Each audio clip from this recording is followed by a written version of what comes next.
Ce n'est pas cette photo. C'est... Non? Ce n'est pas la bonne présentation.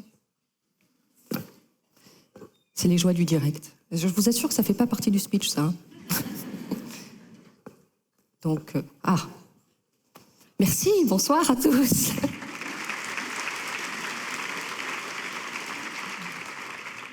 J'ai une question à partager avec vous. Et si la responsabilité était une émotion? Certains d'entre vous ont vu le film Va, vie et devient? Oui? Pour ceux qui ne l'auraient pas vu, c'est l'histoire d'une maman soudanaise avec 3 petits-enfants qui, pour fuir la guerre du Darfour, se retrouvent dans un camp de réfugiés en plein cœur du Sahel.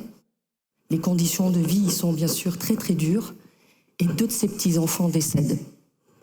Alors imaginez, vous venez de perdre 2 de vos enfants et là vous apprenez qu'il y a un programme d'aide d'adoption qui est mis en place. Votre dernier fils a 5 ans, vous savez qu'il a très peu de chances de survie dans de telles conditions.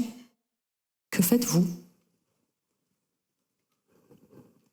Eh bien, pour sauver la vie de son petit garçon, cette maman l'oblige à partir, parce qu'il ne veut pas, sachant qu'elle ne le reverra jamais. Et puis tout le reste du film, en fait, on assiste à la vie de ce petit garçon qui est donc adopté, qui grandit, qui devient un homme et qui devient médecin. Alors, je ne vais pas vous raconter la fin du film, d'abord pour ceux qui ne l'auraient pas vu, mais la dernière scène est véritablement poignante. Moi, elle m'a bouleversée. Et à ce moment-là précis, je repensais à ce qu'avait fait cette femme et je me suis questionnée. Je me suis dit, mais est-ce que cette femme s'est sacrifiée ou a-t-elle été responsable? Probablement les deux. Mais à ce moment-là précis, au plus profond de moi, je crois que j'ai compris ce que c'était la responsabilité. Et surtout, du pouvoir d'action que donnait le fait de se sentir responsable. Vous voyez, pour moi, se sentir responsable, c'est se donner le pouvoir d'agir. Alors, pour l'anecdote, je me sentais mais tellement concernée par cet acte responsable que je suis devenue marraine des Oma et de Sadvir. Vous voyez, je me sentais mais privilégiée d'avoir ressenti cette émotion parce que ça m'avait mise dans l'action. Alors autant vous dire que je savais qu'à partir de ce moment-là, me sentir responsable allait faire partie de ma vie parce que j'avais compris que ça donnait le pouvoir d'agir et de créer de la valeur autour de soi. Comme cette femme qui crée 2 fois la vie. Alors j'ai avancé dans la vie avec ce sentiment de se sentir concerné et responsable. C'est d'ailleurs pas un hasard si mon entreprise se nomme Be Concern. Je crois que ça m'a beaucoup aidée, et notamment dans mes différents postes de manager. Parce que finalement, être un manager, c'est accompagner ses collaborateurs à ce qu'ils se sentent responsables, pour qu'ils créent de la valeur autour d'eux, comme ils expriment pleinement leur potentiel de création de valeur. Puis en fait, je crois que pour chacun d'entre nous, se sentir responsable, c'est créer de la valeur. Alors chaque jour, au quotidien, dans des petits gestes. Et puis bien sûr, sur le plan professionnel. Alors, c'est vrai que sur le plan professionnel, tout le monde parle de valeur. Mais de quelle valeur parlons-nous? Alors c'est vrai que quand on pense au business, tout de suite on pense à la valeur financière, ce qui est quand même plutôt normal, c'est ce qui assure la pérennité des entreprises et c'est ce qui permet d'avoir un salaire pour les employés. Alors il y en a un dans ce domaine, je sais pas que je trouve mais juste impressionnant, je sais pas si vous connaissez, c'est Jim Simons. Jim Simons, c'est le patron de Renaissance Technologies. Et son métier, c'est de gérer des fonds d'investissement. Eh bien, figurez-vous que j'ai lu dans un très bon journal, Forbes, qu'en 2015, en 2015, Jim Simons avait perçu une rémunération de 1,5 milliard d'euros. C'est 4 millions d'euros par jour. C'est 170 000 euros par heure. Waouh! Moi, quand j'ai vu ces chiffres pour la première fois, je me suis dit, ah oui, quand même, ça, c'est de la création de valeur financière. Ah ouais, quoi. Chapeau bas. Mais vous voyez ce qui serait intéressant de savoir, surtout pour ne pas tomber trop rapidement dans les pièges idéologiques, c'est de se demander quelle valeur crée Jim Simons pour la société. Quelle valeur crée Renaissance Technologies? pour la société? Comment cette entreprise, par exemple, se saisit-elle du sujet de la protection de la nature? Parce que la valeur, elle se mesure aussi en termes de contribution. Qu'il y ait une valeur financière à recapturer par une entreprise dans un service et un produit, c'est normal. Mais il faut mettre cette valeur au regard de la valeur créée. Et créer de la valeur, quand on est une entreprise responsable, eh bien c'est créer de la valeur sociale, sociétale, environnementale et économique.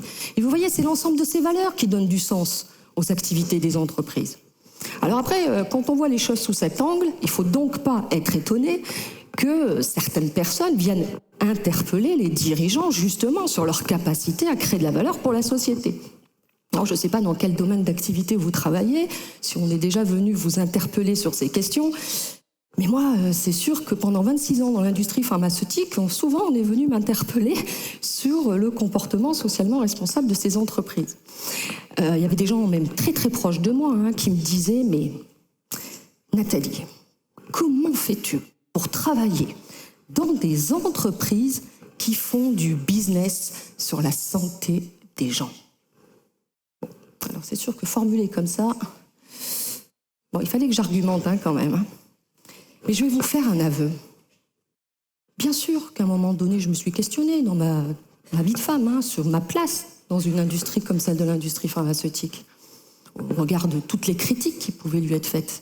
Et j'ai eu besoin de comprendre. J'ai eu besoin de comprendre comment un secteur d'activité aussi important que celui-ci pouvait se saisir de ce type de questions. Et c'est pour ça que je suis devenue chercheur.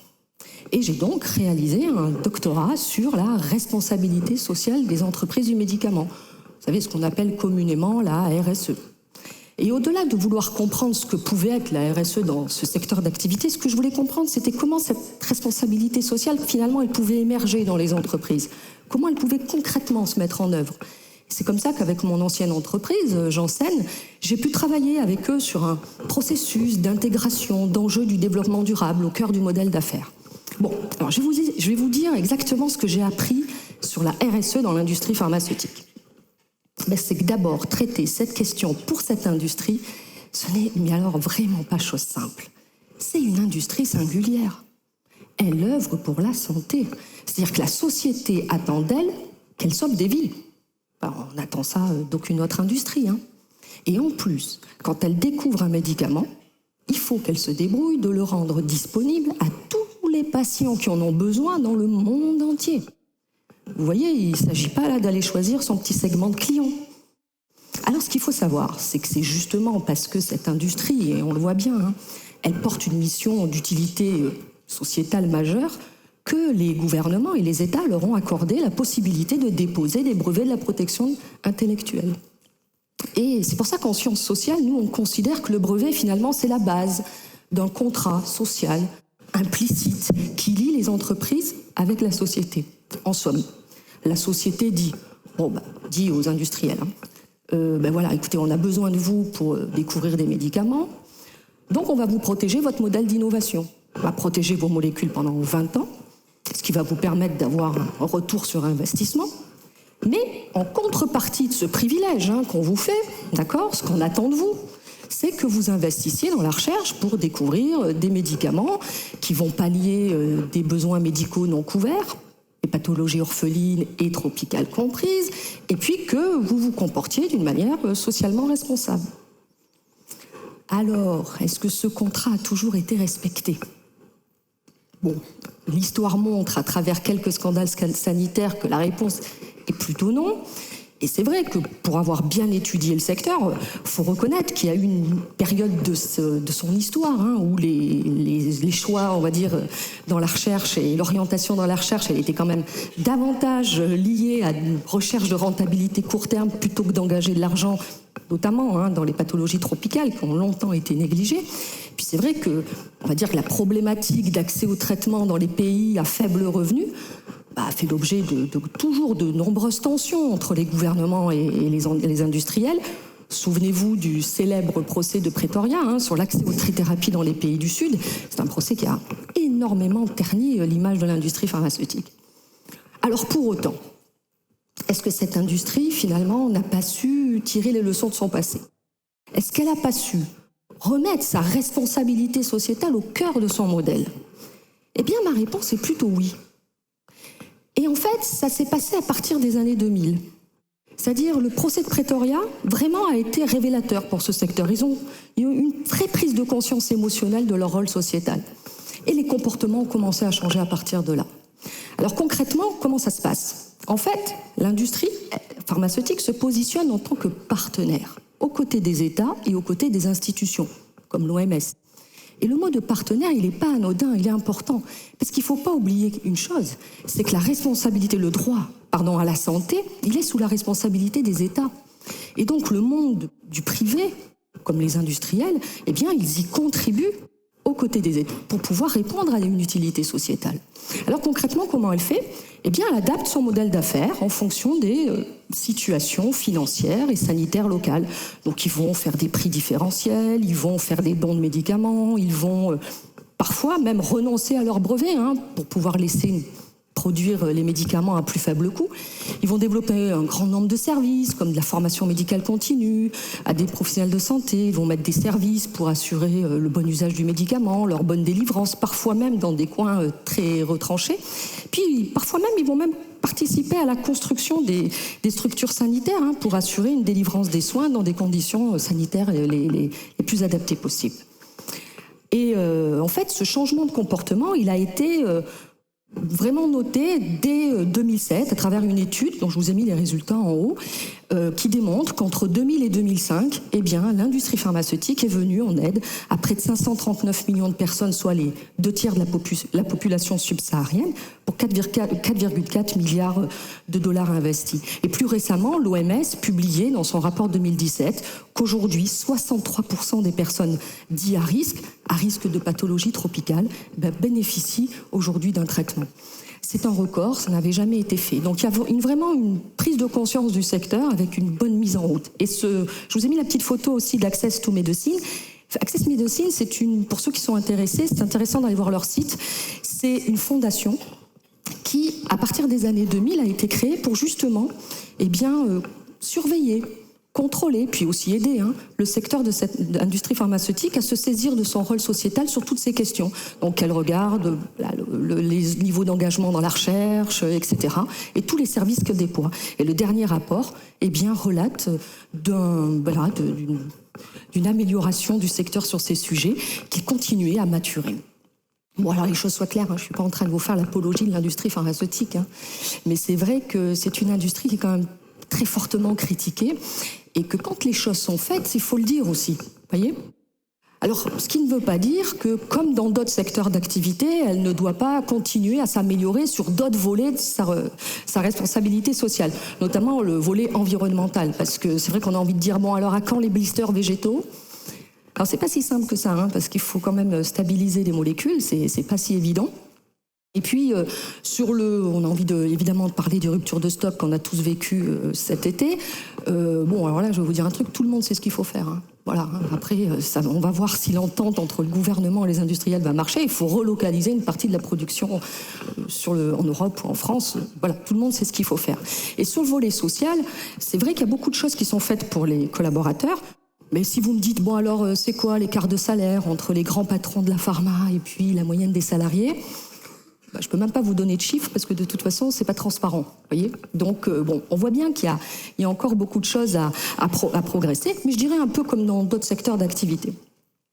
Mais mon propos était de dire que dès lors, vous voyez qu'un dirigeant, une entreprise, un dirigeant se saisit de sa responsabilité sociétale et qu'il la place au cœur de son modèle d'affaires, on voit bien en quoi il y a création de valeur pour la société. Alors, pour finir, j'ai envie de vous dire, que ce soit pour vous-même ou que ce soit pour une entreprise. Regardons autour de nous. Regardons autour de nous parce qu'il y a plein d'opportunités de se sentir responsable. Pourquoi je vous dis ça ? Parce que je crois vraiment que la responsabilité, c'est notre vrai pouvoir. Elle donne le pouvoir d'agir et créer de la valeur autour de soi. Pour une entreprise, ça donne du sens à ses activités et pour nous-mêmes, ça donne du sens à nos vies. Vous savez, la responsabilité, finalement, c'est comme le ligand en biologie cellulaire. Là, vous savez, cette petite molécule là, qui catalyse les systèmes enzymatiques. Bien, finalement, la responsabilité, c'est le ligand de notre vie. Elle catalyse nos vies. Je vous souhaite vraiment du fond du cœur de ressentir cette émotion que j'ai pu avoir à la fin du film Va, vie et deviens, celle de se sentir concerné et responsable. Alors je n'ai plus qu'une chose à vous dire, allez, vivez et devenez.